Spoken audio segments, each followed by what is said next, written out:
म्हाळसा, राज्यसभेतून निघून इथे असं आलेलं मला आवडलेलं नाही. मलाही सगळ्यांसमोर माझी जी शोभा झाली ते मला आवडलं नाही. मला असं वाटतं की तुम्ही दोघांनी बोलावं, आम्ही येतो. नाही, तुम्ही सर्वजण इथेच थांबा.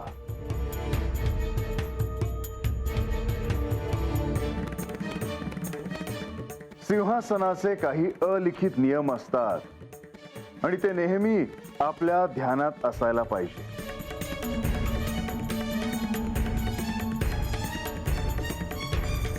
ते माझ्या ध्यानात आहेत आणि म्हणूनच आजवर मी माझे दायित्व पार पाडत आले आहे.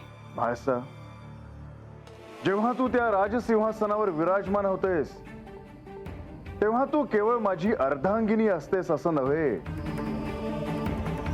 तर त्यावेळी तू या राज्याची साम्राज्ञी अधिक असतेस.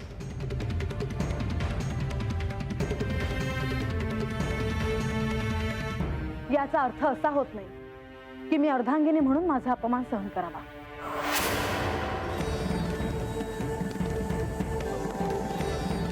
या इथे तुझा कोणीही अपमान करत नाहीये. किंबहुना तुझा सन्मानच राखला जावा यासाठी प्रत्येक जण प्रयत्न करत आहे. मी बोलू का?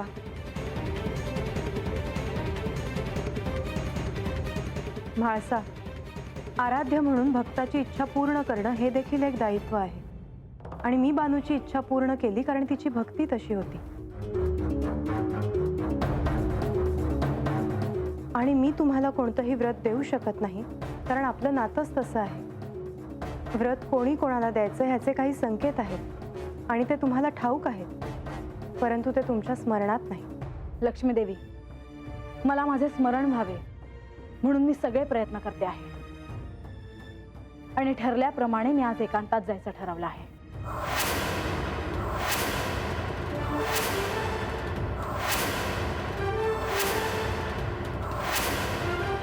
तू कुठे जाणार आहेस? कुठेही, जिथे मला कोणी दिसणार नाही आणि मला कोणी भेटणार नाही.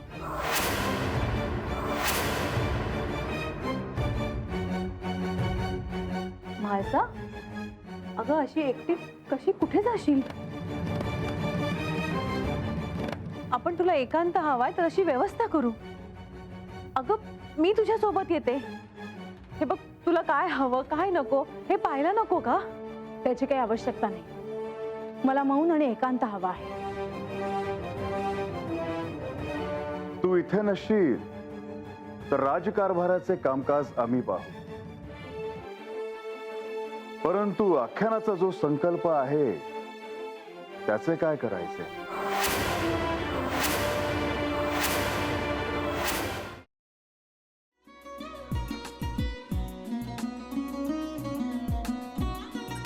लावू का? असाच लावू ना?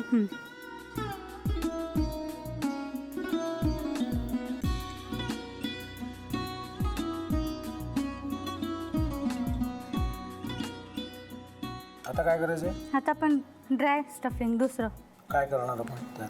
आपण ह्याच्यात मेयोनीज न टाकता बाकीचे सगळे साहित्य टाकायचे. अच्छा, हे सगळं. ऋतू, माझा तर विश्वासच बसत नाहीये. म्हणजे अगं बहिणी आमचं लग्न व्हावं म्हणून किती प्रयत्न करत होते आणि ते सगळं करताना ती शिवच्या आम्हाला माहिती पुरवते. नाही, मला नाही वाटत. गौरी, खूप चांगली आहेस गं, म्हणून तुला सगळं जगत चांगलं दिसतं. पण शिव उगाच बोलला असेल का? त्याच्यावर विश्वास नाहीये का तुझा? शिववर पूर्ण विश्वास आहे मी माझा. पण तो आता हे जे काही करतोय ना, म्हणजे निशा बहिणी समोर त्या राधिका सोबत फिरण्याचं नाटक वगैरे, ते त्याचा काही उपयोग होणार नाहीये. अगं असं कसं म्हणतो?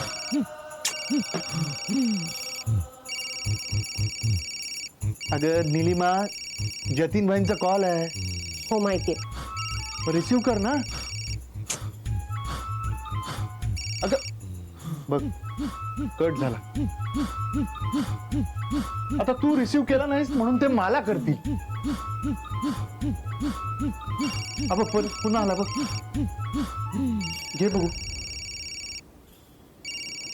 पण हे एक ना एक दिवस घडणारच होतं. आता मला कळलं तुम्ही 2 दिवस झाले काय सांगत होता ते. बनू हे संकेत असतात आणि हे ठरवून येत नसतात. मी बाहेर तुमची वाट बघते.